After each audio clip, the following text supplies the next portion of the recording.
নমস্কার বন্ধুরা, আপনারা দেখছেন আকাশ ইনফো ইউটিউব চ্যানেল। তো বন্ধুরা, জুন মাসে লক্ষ্মীর ভাণ্ডারের টাকা বন্ধ হয়ে যাচ্ছে অনেক সুবিধাভোগী মহিলার।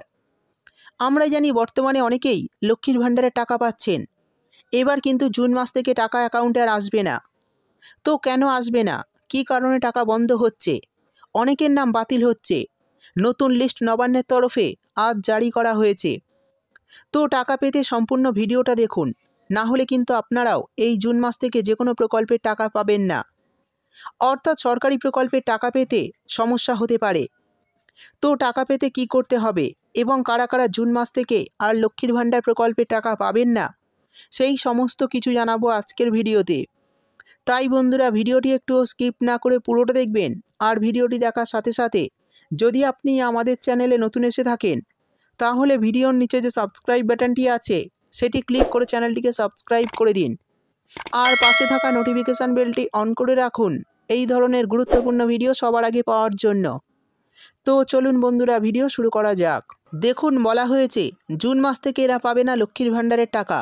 লক্ষ লক্ষ নাম বাদ দিল নবান্ন, জারি নতুন লিস্ট। তো কাদের নাম বাদ দেওয়া হলো চলুন দেখে নেওয়া যাক।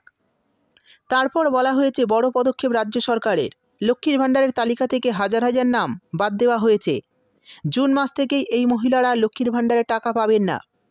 তো আপনার নাম এই লিস্টে নেই, তো যদি আপনাদের এই তালিকায় নাম থেকে থাকে তাহলে কিন্তু আপনারাও আর টাকা পাবেন না। এরপর বলা হয়েছে রাজ্য সরকার পশ্চিমবঙ্গের মহিলাদের প্রতি মাসে আর্থিক সাহায্য দেওয়ার জন্যই এই লক্ষ্মীর ভাণ্ডার প্রকল্প চালু করেন। এই প্রকল্পের মাধ্যমে বহু মহিলার জীবনযাত্রার মান উন্নত হয়েছে। তবে বর্তমানে সুবিধাভোগীদের জন্য একটি বড় আপডেট সামনে এসেছে। তো কী আপডেট চলুন দেখে নিই।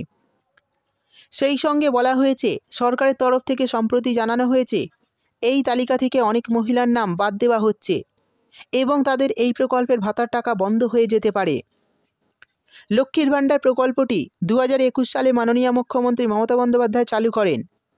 তবে বর্তমানে 2024 সালে লোকসভা ভোটের আগে এই ভাতার টাকার পরিমাণ বৃদ্ধি করা হয়।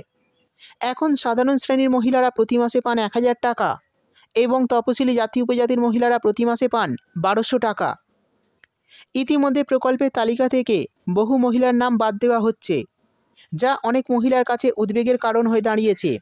তো কী কারণে মহিলাদের নাম বাদ দেওয়া হচ্ছে চলুন এক এক করে দেখে নিই। দেখুন, প্রথমেই বলা হয়েছে যে সকল মহিলারা নিজের কাস্ট সার্টিফিকেট না দিয়ে অন্যের কাস্ট সার্টিফিকেট দিয়েছেন এবং প্রতি মাসে 1000 টাকার বদলে 1200 টাকা করে ব্যাঙ্ক অ্যাকাউন্টে নিচ্ছেন, তাদের টাকা কিন্তু আগামী জুন মাস থেকে বন্ধ করা হচ্ছে।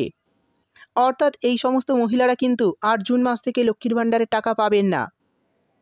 তারপর বলা হয়েছে একাধিক মহিলার টাকা একটি ব্যাঙ্ক অ্যাকাউন্টে একাধিকবার ঢুকেছে, সেই ক্ষেত্রে সেই সব মহিলাকেও কিন্তু টাকা দেওয়া বর্তমানে বন্ধ করে দেওয়া হচ্ছে। যেসব মহিলাদের অ্যাকাউন্টে নির্দিষ্ট হিসাবের বাইরে লক্ষ্মীর ভাণ্ডারের টাকা ঢুকেছে, সেক্ষেত্রে সেই মহিলার অ্যাকাউন্টটিও বন্ধ করা হচ্ছে। অর্থাৎ এই সমস্ত মহিলারা কিন্তু জুন মাস থেকে এই প্রকল্পের টাকা আর পাবেন না। তারপর বলা হয়েছে ব্যাঙ্ক অ্যাকাউন্টে এক নাম এবং আধার কার্ডে অন্য নাম। যে সকল মহিলার নাম সম্পূর্ণ আলাদা দেখাচ্ছে, অর্থাৎ কাগজপত্রে তাদের নাম ভুল রয়েছে, তাদের কিন্তু আগামী মাস থেকে এই প্রকল্পের টাকা আর দেওয়া হবে না। পরের যে নিয়মটি বলা হয়েছে সেটি হলো, অনেক ক্ষেত্রে জেনারেল ওবিসি ক্যাটাগরির মহিলারা SC ST মহিলাদের মতো প্রতি মাসে 1200 টাকা করে পেয়েছে, তাদেরও টাকা কিন্তু বন্ধ করা হচ্ছে। এছাড়াও অনেক মহিলার বয়স 25 থেকে 60 বছরের মধ্যে নেই, কিন্তু আধার কার্ডে বয়স বাড়িয়ে অসৎ উপায়ে লক্ষ্মীর ভাণ্ডারে টাকা পেয়েছেন, তাদের কিন্তু আধার ভেরিফিকেশানের পর তাদের লক্ষ্মীর ভাণ্ডারে টাকা দেওয়া বন্ধ করা হচ্ছে। এরপর বলা হয়েছে যদি পরিবারের কেউ সরকারি চাকরি করেন কিন্তু সেই পরিবারের মহিলা যদি লক্ষ্মীর ভাণ্ডারে টাকা পান, তাহলে সেই সব মহিলার অ্যাকাউন্টও বন্ধ করা হচ্ছে। সেই সঙ্গে বলা হয়েছে যে সমস্ত মহিলার এখনও ব্যাঙ্ক অ্যাকাউন্টের সঙ্গে KYC আপডেট করা হয়নি বা ব্যাঙ্ক অ্যাকাউন্টের সঙ্গে আধার লিঙ্ক এখনও করা হয়নি, তারা কিন্তু জুন মাস থেকে লক্ষ্মীর ভাণ্ডার প্রকল্পের টাকা নাও পেতে পারেন।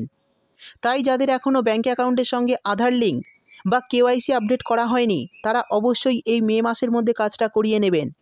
তাহলে কিন্তু জুন মাসে লক্ষ্মীর ভাণ্ডারে টাকা পেতে কোনো সমস্যা হবে না। শেষে বলা হয়েছে বর্তমানে যারা সরকারি চাকরি পেয়েছেন বা কোনো সরকারি চাকরির সঙ্গে যুক্ত রয়েছেন, তারা যদি লক্ষ্মীর ভাণ্ডার প্রকল্পের টাকা পান, তাহলে কিন্তু বর্তমানে সেই সব মহিলাদের নামও বাদ দেওয়া হচ্ছে এই লিস্ট থেকে। তো বন্ধুরা, এই সমস্ত মহিলারা কিন্তু আগামী মাস অর্থাৎ জুন মাস থেকে লক্ষ্মীর ভাণ্ডার প্রকল্পের টাকা ব্যাংক অ্যাকাউন্টে পাবেন না। এবং যাদের বর্তমানে 60 বছর হয়ে গেছে, অর্থাৎ এই মাসে কিন্তু 60 বছর পূর্ণ হয়েছে, তাদের কিন্তু আগামী মাস থেকে এই লক্ষ্মীর ভাণ্ডার প্রকল্পের টাকা দেওয়া আর হবে না। সেই সমস্ত মহিলাদের কিন্তু আগামী দিনে সরাসরি বার্ধক্য ভাতা ট্রান্সফার করা হবে এবং প্রতি মাসে 1000 টাকা করে দেওয়া হবে। তো যাদের বর্তমানে 60 বছর হয়ে গেছে তারা চিন্তা করবেন না, আপনারা কিন্তু লক্ষ্মীর ভাণ্ডার প্রকল্পের টাকা না পেলেও সরাসরি বার্ধক্য ভাতার অধীনে চলে যাবেন এবং প্রতি মাসে 1000 টাকা করে পাবেন। তো বন্ধুরা, বুঝতেই পারলেন লক্ষ্মীর ভাণ্ডার জুন মাসের টাকা কোন কোন মহিলারা ব্যাংক অ্যাকাউন্টে পাবেন না এবং কারা কারা অ্যাকাউন্টে টাকা পেতে পারেন, সমস্ত বিষয় বিস্তারিতভাবে জানিয়ে দিলাম। ভিডিও ভালো লাগলে ভিডিওটিতে একটি লাইক দিয়ে দেবেন এবং আপনার বন্ধুবান্ধবদের সঙ্গে বেশি বেশি করে শেয়ার করবেন।